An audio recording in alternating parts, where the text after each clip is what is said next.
Direction la Bundesliga avec une toute nouvelle affiche qui va concerner le fameux derby de la Ruhr, tant attendu chaque année en Allemagne, entre le Borussia Dortmund et Schalke 04, deux équipes qui ont cette année des objectifs un peu différents au vu de la forme des deux équipes.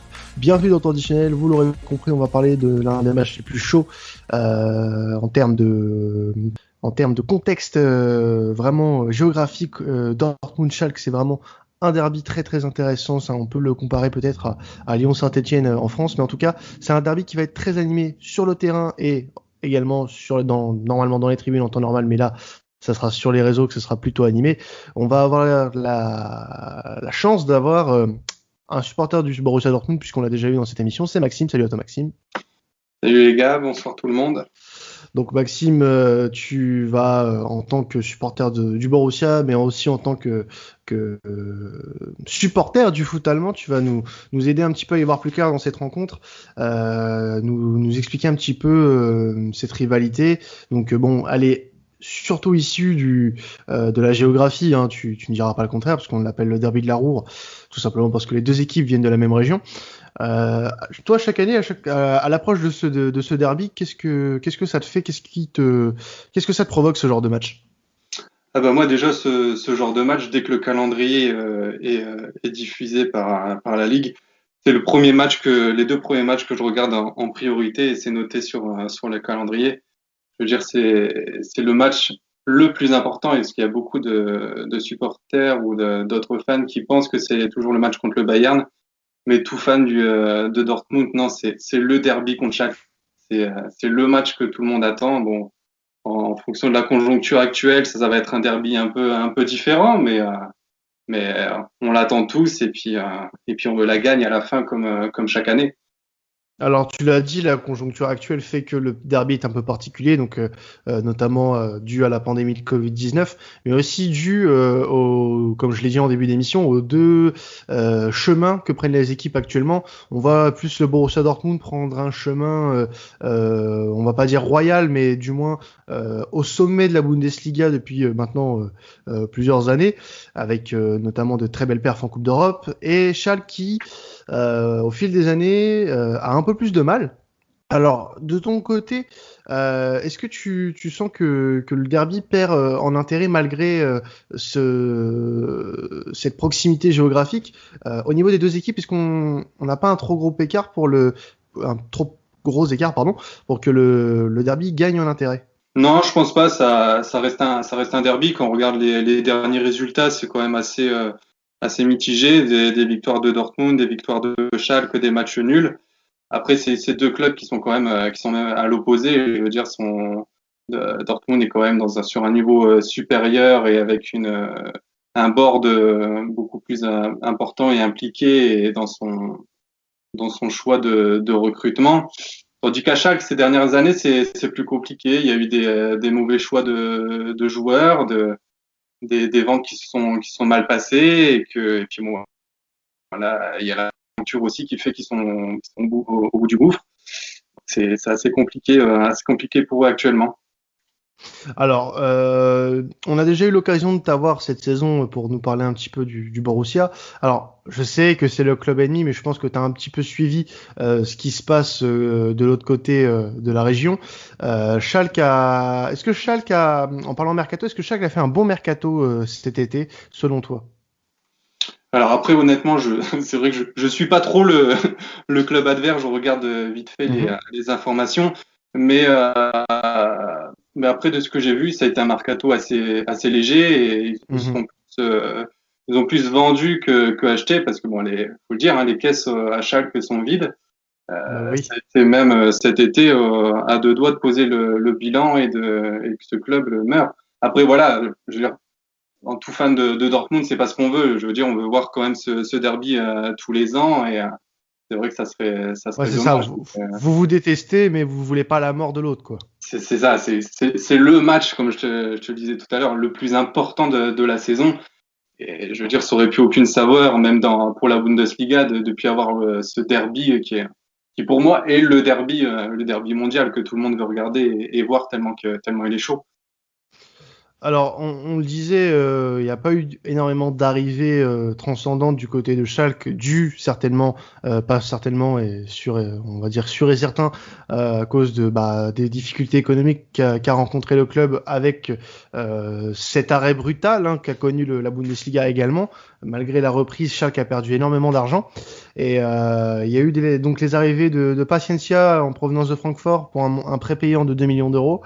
Et l'arrivée aussi d'Ibisevic en provenance du Hertha Berlin pour 0 euros, puisqu'il est arrivé libre de la capitale allemande. Sinon des prêts, des retours de prêts, et également des montées dans le groupe pro de jeunes joueurs. Sans forcément beaucoup rapporter d'argent, puisque Nubel, le gardien de Schalke, est parti à Munich pour rien du tout. McKennie est parti pour un prêt payant à 4,5 millions pour la Juve, et sinon après c'est du transfert libre. Donc malheureusement économiquement on peut pas dire que Schalke ait fait de grosses opérations cet été. Non, tout à fait, ça a vraiment été léger et voilà, ils étaient restreints sur le mercato.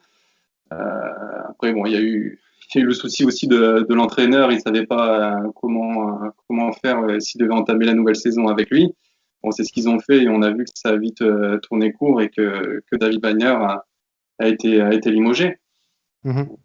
Donc, oui, c'est en espérant que le club arrive à se redresser et qu'il y ait un futur meilleur pour eux, mais je pense que ça sera quand même compliqué. Et qu'on ait de belles batailles entre les deux équipes pour les années à venir, c'est ça surtout. Alors, pour venir au match avant ça, j'aimerais qu'on parle un petit peu du dernier match de Dortmund, si tu le veux bien, Maxime. Cette défaite face à la Lazio en Ligue des Champions, qui a pas mal fait parler, parce que la Lazio a très très bien joué. C'est d'ailleurs on embrasse Pierre-Marie au passage. Et donc la Lazio qui a pas forcément démérité, mais on a pu comprendre que Dortmund est un peu passé à côté de son match et plusieurs hommes, dont un dont on va certainement parler, a été ciblé par beaucoup de supporters du BFAOB. C'est Thomas Meunier. Alors, qu'est-ce que tu peux nous dire sur cette rencontre et notamment sur la cavade qu'il y avait sur Thomas Meunier pendant ce match? Honnêtement, ce match, c'était une purge. Pour rester assez poli c'était une catastrophe. Je veux dire, je sais même pas comment j'ai fait pour résister, pour regarder le match jusqu'à la fin, tellement que c'était exécrable. Il y avait aucune envie, aucune pression. Voilà. Après, on est tombé contre une équipe de la Lazio qui a été très bonne, franchement, qui m'a même assez épaté au vu des dernières prestations qu'ils avaient faites, même si je suis pas trop le championnat italien. On est tombé contre un bloc qui était bien défensif, qui jouait ensemble et qu'ils attaquaient ensemble, défendaient tous ensemble aussi. Mm. Et voilà, Dortmund, une des grosses qualités de la Lazio cette saison, et puis notamment sur les saisons dernières, même s'ils ont connu un peu un creux en championnat en ce début de saison, mais ça reste une équipe qui sait défendre et qui attaque parfaitement bien quand elle a les occasions et qu'elle se les procure bien évidemment. Mais alors pour être honnête avec toi, j'ai pas vraiment regardé le match, j'ai vu quelques résumés et ce qui ressort, oui, en effet, c'est une équipe qui était pas au niveau, avec pourtant peut-être une équipe qui est un peu mieux sur le papier, sans forcément trop m'avancer. Est-ce que on peut dire que c'est un raté total là de la part de Lucien Favre et ses hommes, ou alors la Lazio avait vraiment un écart avec vous? Non, je pense que voilà, sur le papier, faut le dire honnêtement, Dortmund était au-dessus de la Lazio, sans les dénigrer. Mais bon, déjà, il y a eu le problème défensif de Dortmund. C'est qu'au final, il y avait que Hummels qui était le seul défenseur central. Après, on avait Piszczek à droite et Delaney à gauche. Donc déjà, ça arrange pas les choses. Oui, forcément. Il y a déjà ça. Après, le cas Thomas Meunier. Pourtant, je suis un fervent défenseur de Thomas Meunier quand il est arrivé à Dortmund et tout. J'ai fait, moi, je lui laisse le temps on lui laisse le temps, on va voir ce que ça donne. Je suis désolé, le match hier, c'est une catastrophe. Le premier but, c'est de sa faute. Des passes, je sais même pas où il les mettait. Il courait tout droit. Je sais même pas s'il savait lui-même où il allait. Et le troisième but, pareil, c'est à cause de lui, mauvaise passe et on se fait prendre en contre-attaque. Alors, tu vois, c'est quand même étonnant parce qu'on a, si tu te souviens, alors pour le match d'ouverture face à Mönchengladbach, on avait eu cette même discussion, savoir si Thomas Meunier allait bider. On en est pas loin quand même là, même si on n'en est qu'au tout début de saison. Là en Bundesliga, Dortmund a joué 4 matchs. Un match de Ligue des Champions joué, il a pas forcément marqué les esprits, il a plus marqué si justement les esprits par sa maladresse et par ses mauvaises performances. Est-ce on peut pas déjà parler d'une erreur de casting pour le Belge? Moi, je laisse encore voir, je veux dire. C'est encore frais, il a que 3 ou 4 matchs sur le terrain, donc il peut s'y reprendre. Après, le mec, il enchaîne aussi les matchs depuis qu'il est arrivé. Il a fait tous les matchs aussi pratiquement avec la Belgique. Je pense que ce week-end, il serait pas étonnant de le voir sur le banc pour le laisser souffler un peu et aussi le remettre en question. Je veux dire qu'il est pas, que son poste, il peut très bien être remplacé par un autre joueur. Donc, Et moi, je laisse. qui prendrait sa place du coup là, ce week-end? Alors, il y aurait pas Slack qui pourrait Ouais, prendre sa place ou le petit espagnol Mateo Morey qu'on n'a pas encore d'accord. vu et qui est envisageable. Après avoir au niveau défensif aussi, là, il y a Manuel Akanji qui va revenir, qui a fini sa quarantaine du Covid. Emre Mhm. Can, il était suspendu à raison du carton rouge contre le PSG, donc il sera également de retour. Donc on va retrouver notre défense. Mais je pense que moi, je serai à la place de Lucien Favre, je le mettrai sur le banc pour le faire réfléchir et le reposer. Bah, c'est sûr que venant d'un joueur comme lui, parce que faut pas oublier qu'à un certain moment, avec le PSG, pas mal le décrivait comme l'un des meilleurs latéraux du monde, voire même le meilleur latéral droit du moment en Europe. Et je pense que il a un statut quand même à assumer malgré le fait qu'il soit arrivé gratuitement à Dortmund. Il y a un statut à assumer, surtout que ça a toujours été l'un des hommes forts à Paris. Et là, il montre pas le même visage. Alors de mes souvenirs sur la fin à Paris, c'était pas trop ça non plus. Mais il a toujours montré un visage assez convaincant, assez rassurant. Donc de le voir comme ça, un peu galérer sur ses débuts à Dortmund, je m'en fais pas plus pour lui, mais il va falloir qu'il prouve très rapidement, à mon avis, s'il veut pas que l'expérience du côté de la Roure tourne très très rapidement au vinaigre pour lui. Ouais, Alors, c'est clair. en ce qui concerne la rencontre entre Dortmund et Schalke, alors petit retour vite fait sur le dernier match de Schalke. On va pas y rester longtemps parce que c'était un match un partout face à l'Union Berlin à domicile. Donc ça a été assez compliqué là aussi pour Schalke puisque ils ont été d'abord menés à l'heure de jeu avant de d'égaliser quelques minutes après par d'ailleurs la recrue Paciencia, mais c'est très compliqué. Alors, pourquoi, me dirait-on? C'est un peu difficile à dire. Le recrutement de cet été n'a forcément pas aidé. Ce qui montre le classement actuel des joueurs de Schalke avant-dernier, avant de jouer ce match face à Dortmund. Dortmund qui est troisième avec 9 points, dont un de retard pardon, sur le leader actuel qui est le Red Bull Leipzig. Avec tant d'écart, est-ce que vraiment on peut se dire que le match est pas plié, mais est-ce qu'on connaîtrait pas déjà l'issue de cette rencontre, sachant que sur les dernières saisons, comme tu l'as dit tout à l'heure, on a pas mal vu Dortmund se faire un peu embêter, pour être poli, par Schalke, surtout à des moments décisifs de la saison. Donc là, début de saison, donc ça va encore. Mais est-ce qu'il n'y aurait pas prudence justement, d'où le contexte de ce match? Oui, après, comme je te le dis, ça reste un derby, donc tout peut se jouer. Après, là, Ouais. j'étais en train de regarder, je vois la dernière victoire de Schalke en Bundesliga, en tout cas, elle remonte quand même au 17 janvier. Donc, Mm. ça commence à dater. Et j'ai vu également que les supporters de Schalke se sont rendus au terrain d'entraînement avec un tête-à-tête avec les joueurs pour leur dire de tout donner ce week-end et d'être à 200%, parce que sinon lundi, ils reverront les supporters, mais ça sera pas sur le même ton. Donc je pense Ouais. que les joueurs ils vont avoir la hargne, ils vont vouloir tout faire pour faire un score à Dortmund. Après, tout peut se jouer. Pour moi, il n'y a pas de. Alors, C'est du 50-50. Faut rappeler que sur cette série de matchs sans victoire depuis janvier, il y a eu 3 mois d'interruption, on le rappelle, hein, pour ceux qui s'en souviennent pas malheureusement.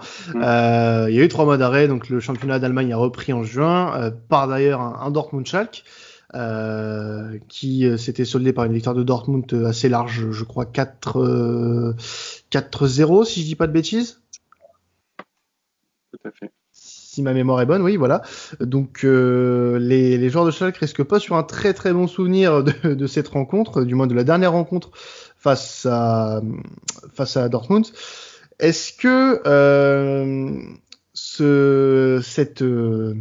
cette série et puis les problèmes qu'il y a avec les supporters, ça n'a pas été du déjà vu du côté de Schalke à l'approche d'un derby? Est-ce que justement c'est une chose dont il va falloir se méfier côté Dortmund, cet esprit de revanche, cet esprit de vraiment de dernière chance quoi pour les joueurs de Schalke? Ah oui, si, mais comme de toute façon chaque année, bon là cas exceptionnel, mais sinon ils ouvrent tout le temps pour le dernier entraînement à Schalke, ils ouvrent l'entraînement au public et il y a une ferveur mais exceptionnelle avec drapeau, fumigène et pour les booster au maximum. Je veux dire, même quand ils quittent leur stade et autres, il y a toujours cette ferveur et c'est la même chose à Dortmund. Donc c'est vraiment le match que tout le monde veut gagner et quand le coup de sifflet est terminé et que ça soit la victoire pour l'un ou pour l'autre, d'être fier d'avoir gagné ce match pour la région. Donc la rivalité est énorme durant un week-end. Donc ça, c'est clair. D'ailleurs, pour parler un peu de cette rivalité entre les deux équipes, est-ce que tu peux nous décrire un petit peu comment les deux clans se comportent pendant ce week-end? Est-ce que y a vraiment une animosité forte ou alors c'est juste gentil avec du chambrage comme les Milanais ont pu nous le dire la semaine dernière? Est-ce que comment est le contexte de ce derby dans la Ruhr? Non, le contexte est très très chaud. Par rapport à Milan, ça a rien à voir. Je veux dire, dans le stade, c'est vraiment des séparations avec de nombreux policiers. Même autour du stade, il y a des accès pour les supporters de Schalke puissent arriver tranquillement et librement, hein, parce que sinon jamais ils passeraient les portes du stade. Je veux dire, on l'a vu aussi bon, ça remonte à des années maintenant, mais je veux dire des bagarres organisées à 20 km dans un petit stade municipal où ils se tapaient dessus avant d'arriver au stade. Donc non, c'est une haine carrément qu'il y a entre ces deux équipes et ça serait impossible de les mettre ensemble. Même si c'est vrai qu'on voit des fois des photos de certains supporters de Dortmund ou de Schalke qui sont dans les tribunes, pas dans les tribunes visiteuses, mais dans les tribunes avec tout le monde. Il y en a quelques-uns, mais ça se compte sur les doigts d'une main, pas plus. Alors, tu redoutes, toi, que ce derby, il ait plus lieu l'année prochaine avec le début de saison qu'est en train de faire Schalke, ou alors est-ce que tu penses que c'est tout simplement un faux départ pour l'équipe de Gelsenkirchen? Non, je pense que c'est un mauvais passage qu'ils ont actuellement. Ils vont se refaire et je pense que on les gardera encore en Bundesliga encore plusieurs années. Mais est-ce que votre saison perdrait de sa saveur si justement Schalke venait à descendre et que ce derby ne serait plus joué en championnat? Carrément. Je veux dire, sans ce derby, le championnat serait complètement différent. Je veux dire, moi, en tout cas, je verrai jamais Dortmund ne pas jouer le match contre Schalke et je pense que même tout fan de club en Bundesliga, il y a personne qui voudrait voir ce match disparaître, même si c'est 1 ou 2 saisons. Je veux dire, tous les ans, en tout cas moi personnellement, c'est le match que j'attends et je sais que ce samedi-là, il y a rien qui est prévu à la maison. C'est la préparation pour ce match et puis et on attendre que le match commence. Ah bah, c'est indéniable hein, que c'est de toute façon la plus grosse affiche de l'année en Bundesliga avec le classiqueur face au Bayern. Mais en termes si on parle vraiment de derby en termes de géographie. Pour moi, il y en a deux vraiment depuis maintenant 2 ans qui sont vraiment intéressants. C'est le vôtre, hein, le derby de la Ruhr, et le derby de Berlin entre l'Union et le Hertha, qui est aussi chaud aussi. Ça faisait des années qu'on l'avait. D'ailleurs, je ne crois pas qu'il ait eu lieu un jour en Bundesliga, celui-là, puisque l'Union a pas été en Bundesliga de son histoire, si je dis pas de bêtises. Non, c'est sa première l'année dernière, c'était sa première année en Bundesliga. C'est ça. Donc c'était la première fois de l'histoire qu'on avait le derby de Berlin, et j'ai trouvé qu'il était assez chaud quand même. Ouais, il y a des. En fait, c'est pas le même contexte selon le pays, je pense, au niveau des régions. On l'a dit pour Milan, c'est assez gentillet. Là, c'est vraiment très très chaud. Donc c'est peut-être la culture allemande qui veut ça.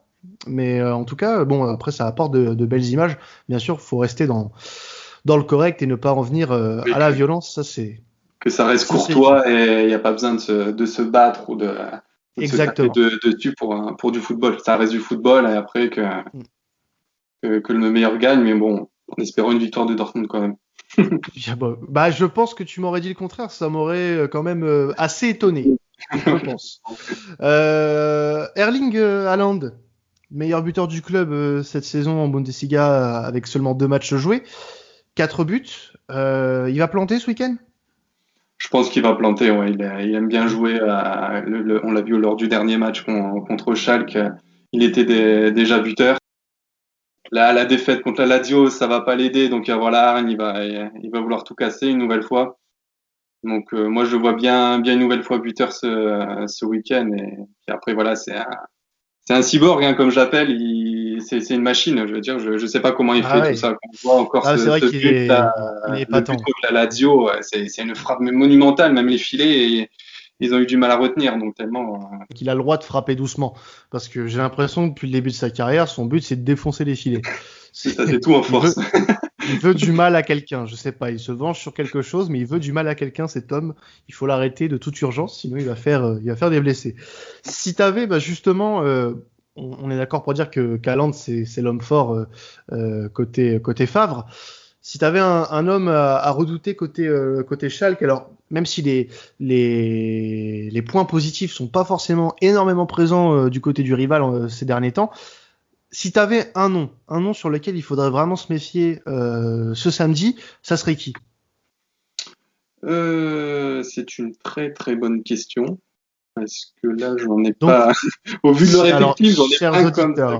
Chers auditeurs, si Maxime réfléchit, c'est qu'il n'y a personne.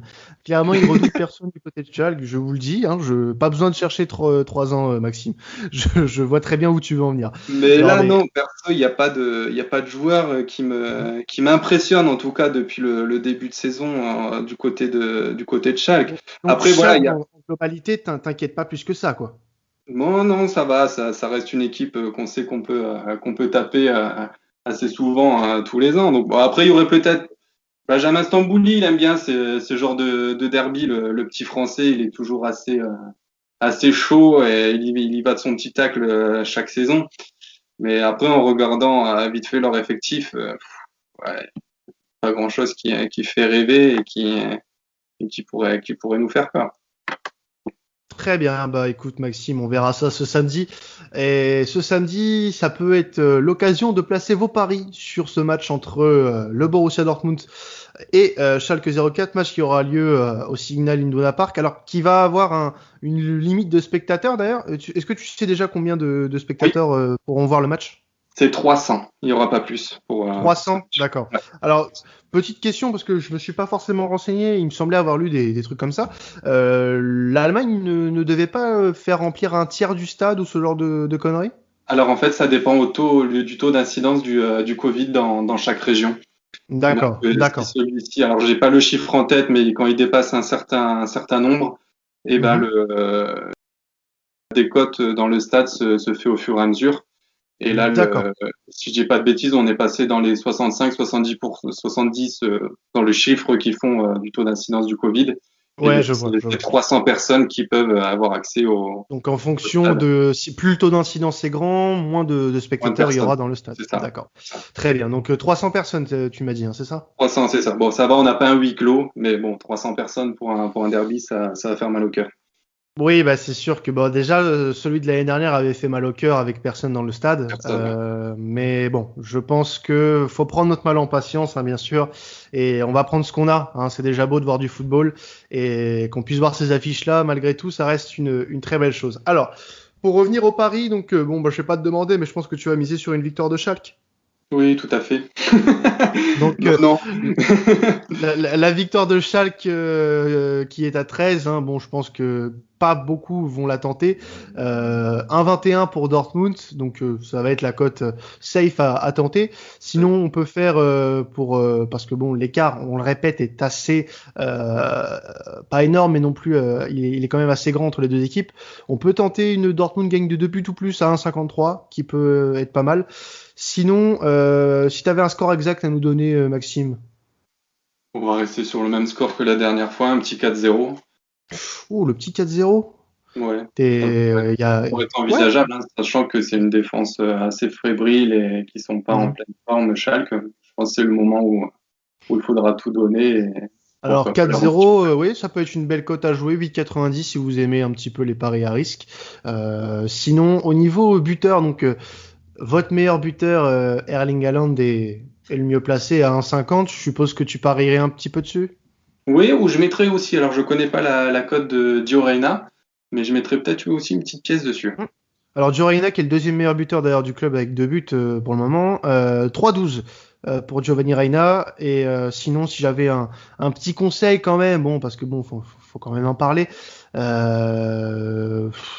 Ouais, non, en fait, c'est difficile de pronostiquer sur un buteur de Schalke quand même. C'est compliqué, comme je vous le dis, de voir du positif vraiment là, dans cette histoire. Et sinon, en premier buteur, on peut le tenter. Je pense on peut le mettre en conseil. Erling Haaland en premier buteur, 3,35, donc qui Ouais. ouvrirait le score de ce derby. Ça peut être aussi intéressant à jouer, sachant que en ce moment, c'est lui qui marque tout le temps les premiers buts des joueurs de Favre, donc ça peut être très intéressant. En espérant d'ailleurs que Dortmund fasse beaucoup mieux et montre un meilleur visage que mardi soir face à la Lazio. On pourra pas faire pire. Ah, ça sera difficile, mais bon, va y avoir des joueurs qui n'étaient pas forcément là et ça va peut-être changer la donne. C'est ça. En tout cas, Maxime, merci à toi de nous avoir honoré de ta présence pour nous parler de ce derby. On espère que ça vous aura plu. En tout cas, n'hésitez pas à nous écouter de nouveau. Vous êtes de plus en plus nombreux chaque semaine. Je sais que je vous le dis à chaque fin d'émission, mais c'est le cas. Merci à vous. Et n'hésitez pas à nous retrouver toutes les semaines pour du nouveau contenu. C'était Quentin de Traditionnel. Salut à tous. Salut.